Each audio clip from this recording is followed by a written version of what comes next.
il existe un mets emblématique qui incarne l'âme, la culture et les traditions du Vietnam.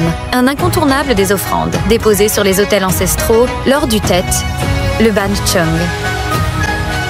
Selon la légende, ce gâteau gluant apparu vers 1700 avant notre ère est le symbole de la piété filiale et de la reconnaissance envers la nature. Le Bánh Chưng, de forme carrée, représente la terre, tandis que les gâteaux Bánh Day, de forme ronde, représentent le ciel. Aujourd'hui, le Bánh Chưng est un plat traditionnel du Tet, destiné à honorer les ancêtres ou à offrir en cadeau significatif aux membres de la famille. La fabrication se déroule en 3 étapes principales. Étape 1, la préparation. Tout d'abord, on rassemble les ingrédients.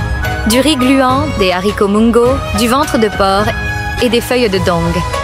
Chaque ingrédient est soigneusement nettoyé et assaisonné pour plus de saveur. Étape 2, l'emballage des gâteaux. L'étape la plus délicate. Une feuille de dong est posée, suivie d'une couche de riz, de haricots, de porc, puis à nouveau des haricots et du riz. Les feuilles sont ensuite repliées avec soin pour former un carré et le tout est attaché avec des ficelles de bambou. Étape 3, la cuisson. Les gâteaux sont bouillis dans de grandes marmites pendant 8 à 10 heures. Les membres de la famille se relaient pour surveiller le feu et partager des histoires, créant ainsi une ambiance chaleureuse et mémorable. Une fois cuits, les gâteaux sont refroidis et prêts à être servis.